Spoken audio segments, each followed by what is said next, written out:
Welcome to the premiere of UEN TV's Local Lens. This is the show that brings Utahns together through stories that matter, highlighting locally produced content from schools, community partners, and more.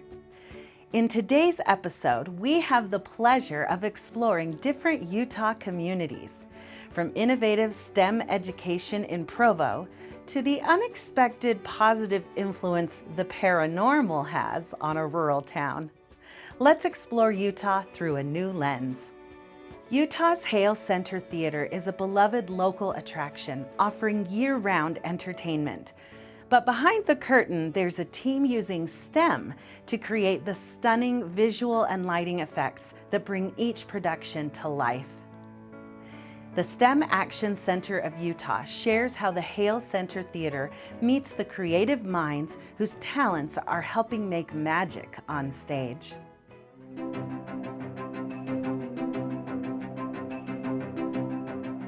In the theater, you don't have just who the audience sees on stage as the performer.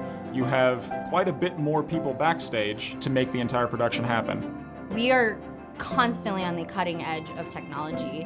Our technical director, Andrew, comes up with some really insane stuff, and it's really fun to be able to do them. And no one telling you, hey, that's not gonna work right off the bat. It's always, well, can you make it work?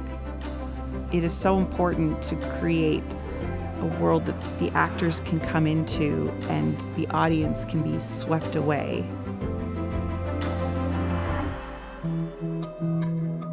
Depending on the show, we're creating animated backdrops, we're creating lightning, we're creating special effects. So our job changes a lot show to show. Because of the uniqueness of this space, everything is custom. Pretty much every set piece, every piece of automation is specific to this venue and this stage. Things have to fit within such close tolerances because of all of our moving automation lifts that our shop builds almost everything in-house. One of the favorite things about my job is we'll come up with crazy ideas. If we can get the funding, we get free rein to try it. Pretty much everything we do here is math-based. We do a lot of geometry, physics, CAD modeling, a little electrical theory, a bunch of automation, and then a whole lot of problem solving. The science or math that you're doing on a show or working in theater becomes so much more enjoyable because it's something that you're passionate about, and it'll also show up in ways that you don't maybe even realize are STEM related. Math and science are a huge part of our work here. I spend most of my time drawing, and even when I'm drawing, the science and the math that's going into that is a lot, and it's what makes me really good at my job. You have to understand the color wheel and how light refracts off of different colors and mixing different colors and what that will do. If I put something red on stage, that's a different psychology than when I put blue on stage. So knowing the psychology, the physics, the chemical reactions, it's very important. It's almost like an adrenaline rush to try and figure the things out. And failure is everything, because if you don't fail as many possible times as you can never succeed. If you fail fast to succeed often is what I like to tell our board ops. Keep doing what you love and tinker. Work with your hands or work with whatever you're interested in, and keep tinkering at it and expand your base of knowledge from there.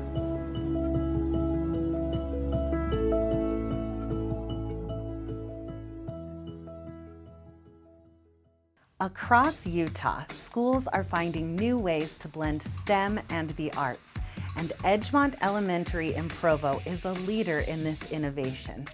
Through hands-on lessons, students are learning to think creatively, solve problems, and persevere. Let's take a look at how this school is helping to shape a generation of creative students in Utah.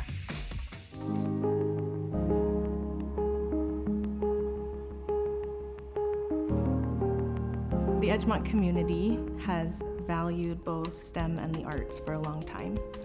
And so we've been taking that feedback from them and putting that into practice in our school. And what the STEM designation process has done for us has allowed us to give more intentionality to that. The rubric is so specific that we can really see, oh yes, we're doing great in this area. Oh, we need some work in this area. And that was a very thoughtful process we went through with our leadership team and with a STEM committee that we had. We really wanted to expand their view of what the STEM field is and all the different areas that they can have interest in and eventually maybe just make a career choice based on that. We've really approached the integration process and all of the training for about the last 8 or 9 years. We've collaborated with people who are specialists in engineering and in integration. We've collaborated with music teachers, art teachers, drama. Literacy is at the heart of it, really, because we have to have them literate in all these areas, right? And that helps us understand in every area. We've seen students be able to not give up as easy when they come across something hard. We talk about growth mindset a lot also here at our school. I've seen through the years those moments when the kids, because they've learned a word, a vocabulary word in science, integrating with math, light, shadow, whatever it is, that they notice that word when they're going to read in a new story. That's that word, we used that, remember that was what we did with the flashlight, opaque. Words like that carry over and make them feel so important, but they're making these connections. We don't live in an isolated world. Everything that we learn really is connected. If you come in the spring and you see the integration with both the STEM and the arts that our students have been able to put into practice with the things they've been learning all year in their classrooms, it's amazing. To me, it's like a next level. To be a part of our school that is designated as a STEM school, to me, that's a privilege. That's a place I want to be. And that's a place that I can proudly share with the community that these are the great things we're doing. And this is all happening in public education. And I'm really grateful for that. It's just such an exciting, dynamic time and place to be.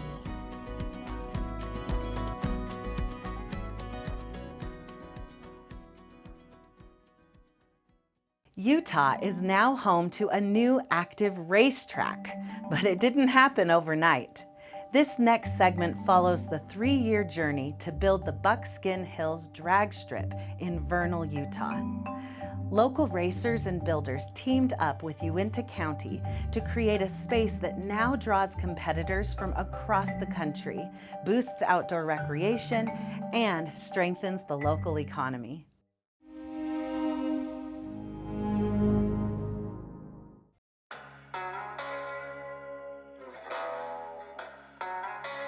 Going down the track for me is very calm. I like sitting behind the steering wheel, putting my hands on my parachute.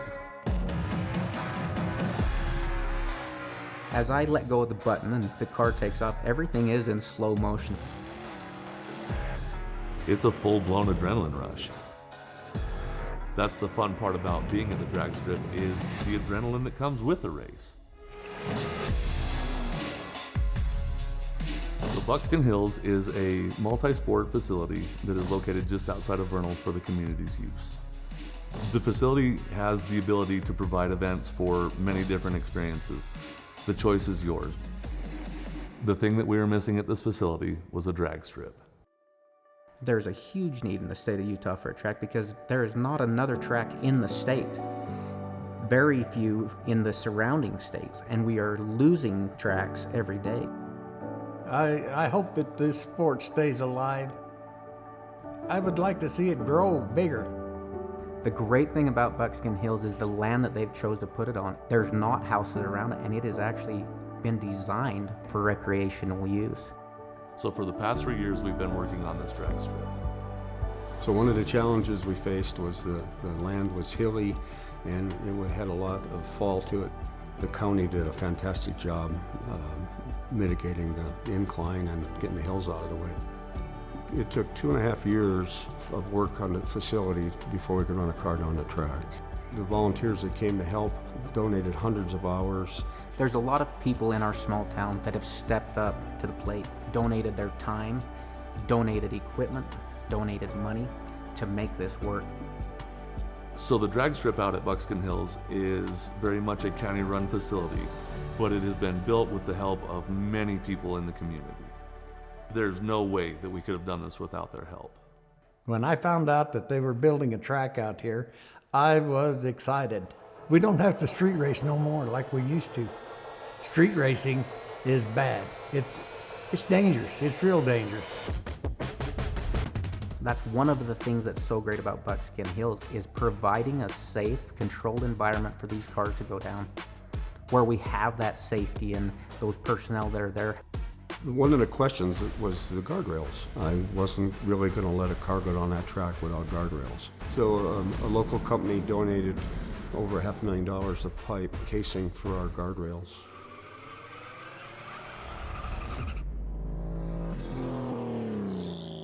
There's a lot of things that can go wrong going down the track, and if you hit the wall, you are at risk of hurting yourself and damaging your car very bad.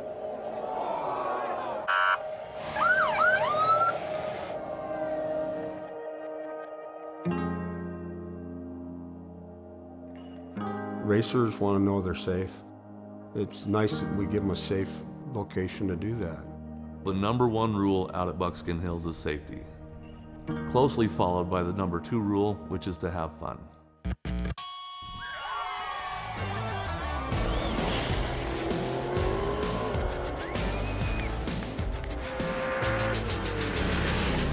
Even though the track is new and just getting going, it's already started to bring in out-of-state people, out-of-town people. We had 14 different states visit our track in the Basin Bash 2.0. So this drag strip has the ability to have many different races going all on the same day. At the beginning of the race, we do a chip draw. Everyone draws a chip with matching numbers. Whoever's number you draw, that's who you get to race that round. When the track is prepped well, the surface is sticky enough that if you used to walk across it with soft shoes, it'll take the shoes right off your feet. During a burnout, your tire heats up, which in turn softens the rubber, and that's how you get traction. Traction is the main goal in getting your car down the track as fast as possible.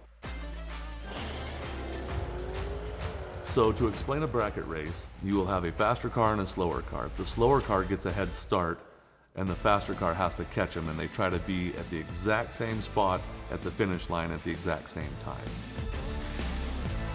Within racing, there's a lot of types and styles of racing people do. The style I like to do is no prep. No prep essentially means there is no glue on the track. So a no prep race is basically the Wild West of drag racing. The track is not cleaned, the track is not swept, the track is not washed. It is just as Mother Nature intended it. No prep racing is different in the aspect that it is more dangerous than glued track racing. One of the fun things about a no prep race is the thrill of it. This type of racing brings hundreds of people from out of state, out of town. All the races at Buckskin Hill right now are privately rented. Everyone rents the track, and it's not cheap to run one of these races. Yeah, they just told him twice up there that he was the next. In racing, it is a team sport. You have a crew guy. You might have a couple crew guys. You always have some family with you. Racing is a family sport, from the grandparents to the grandchildren, everybody. Everybody helps each other get into their cars to buckle up and get helmets. People are coming from all over to race in our small town.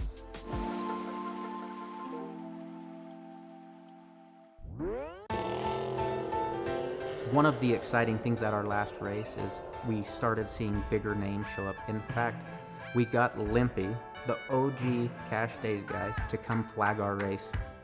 We try very hard to be inclusive of everybody. We want anyone from a minivan to a Mustang to come and race with us. The fun part about the drag strip at Buckskin Hills is anybody with a car can come out. I believe there's a huge economic impact $15,000. Can I get a trophy? People are buying parts at the parts houses. They're eating at their restaurants 3 times a day. They're staying in the hotel. The exponential growth of this track is phenomenal. Each race is better, each race is bigger, each race is having more and more fast cars show up. As a fellow drag racer, I want everybody to come out and play. I want to see how fast your car really truly is.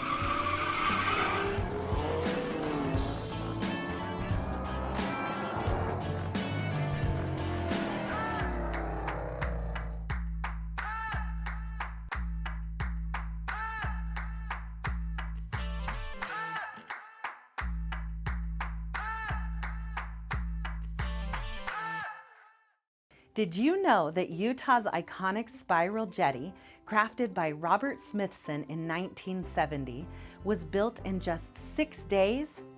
Using 6,650 tons of black basalt rock and earth from the area, this impressive 1,500-foot-long spiral coils counterclockwise, showcasing a unique blend of art and nature.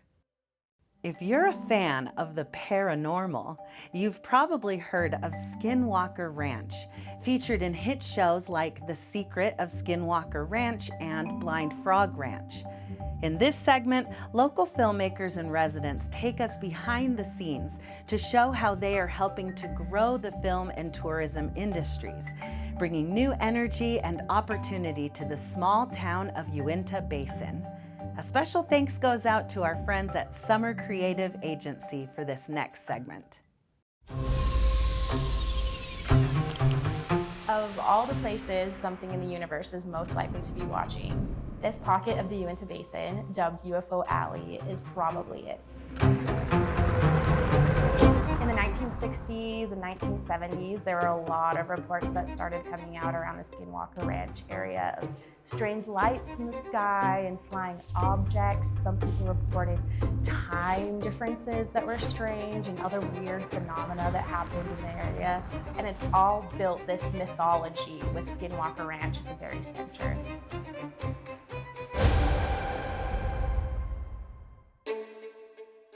Skinwalker Ranch is the most paranormal studied hotspot in the world.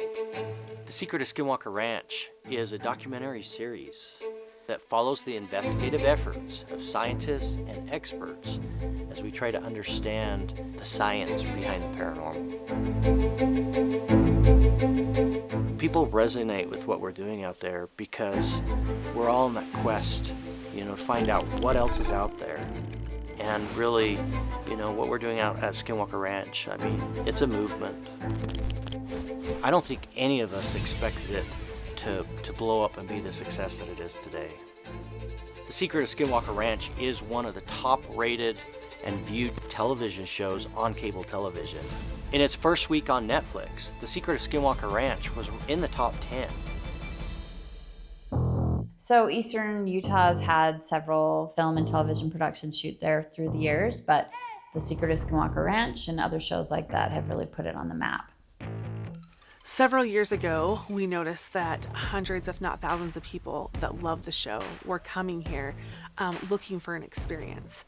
I've met people as far away as Australia that have come just to stand at the entrance and be able to see where all of these strange things are occurring. Film tourism is the idea that people want to see where a favorite show was shot. And it's definitely a genre of tourism that's growing. So it's just been within the last 5 years that we're starting to see this big growth of people coming here for things that they have seen on television. So we created an event called Phenomicon.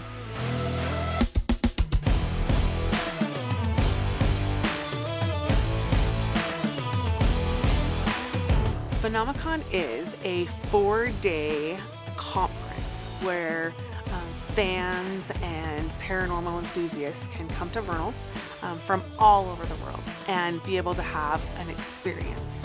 They can meet with the cast and crew of several of the different shows, from Skinwalker Ranch, from Blind Frog Ranch, from Expedition Bigfoot. This conference is great because it pulls people together that love the paranormal, and they can connect and make new friends. Each year, Phenomicon just gets bigger and bigger. This year, we had people from 47 states and 4 countries. We're seeing our audience make these pilgrimages from around the world. The Phenomicon Conference books out our hotels every single year. A lot of times guests will even say, as they're leaving the conference, when can I book next? The growth of film tourism has sparked this huge economic driver here in our community. The economic impact is huge. It's been fun to see several local businesses pop up due to film tourism, due to these shows being filmed in our area. We have the UFO Valley Campground. I'm Jody Scott. I am the co-owner of UFO Valley Campground and UTV Tours, along with my husband Stacy. They will say, "Oh my gosh, I can't believe we're here. We're actually here," and it's just so fun to see that. UFO Campground is creating this immersive experience where fans of the show can come in, they can camp right on the mesa. When somebody calls and asks when is the best time to see a UFO, we're always like, dang, you just missed it. I honestly didn't think that people would come and camp, but I was totally wrong. People, for years, they've just came, they went to the gate and they've left. Now they come back every single year because they love this area. It's so fun to see how welcoming our community is. They have a view of the same sky that you see in all the shows, and they can go there and feel like they're a part of the scene, like they're a part of the show. Oh, and remember that one, the red one? It was just like the dots looked like they would pop up in different places all around each other. And it was a red one. Yeah. And I thought that was we so just cool. tell everybody, welcome to our backyard. Yeah. Because we don't know what they are. You'll get them up there on the mesa and hand them a pair of binoculars, and they look down and they start jumping up and down. They are so excited to actually be on the mesa. We're making the best of the tourism industry, welcoming people from all over the world to our backyard.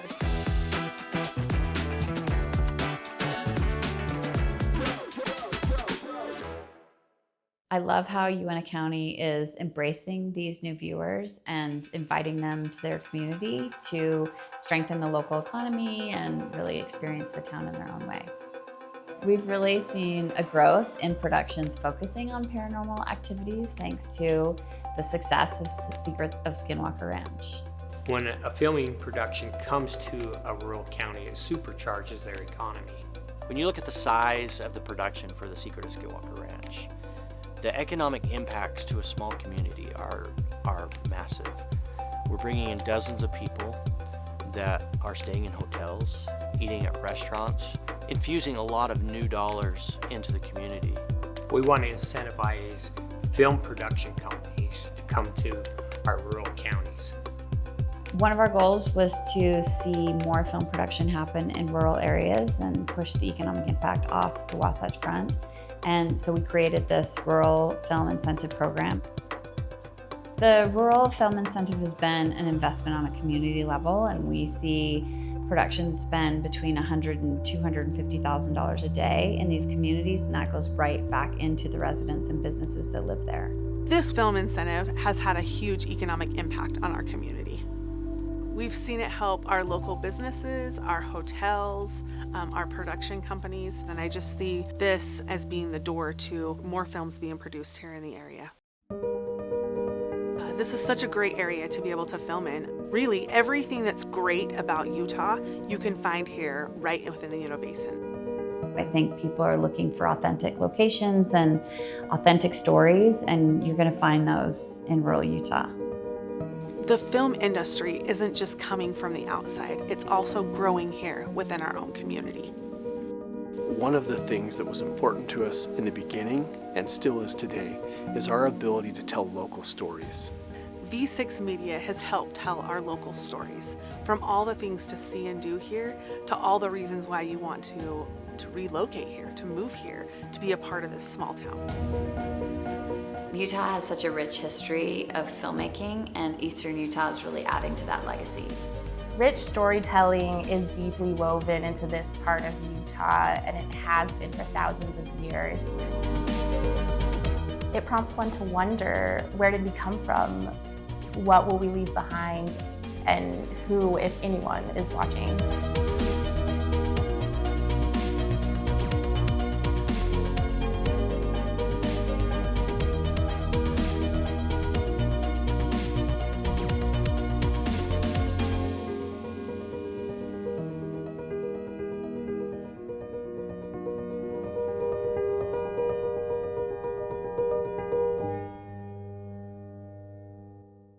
That's it for today's episode. Thank you to talented local storytellers for sharing these stories.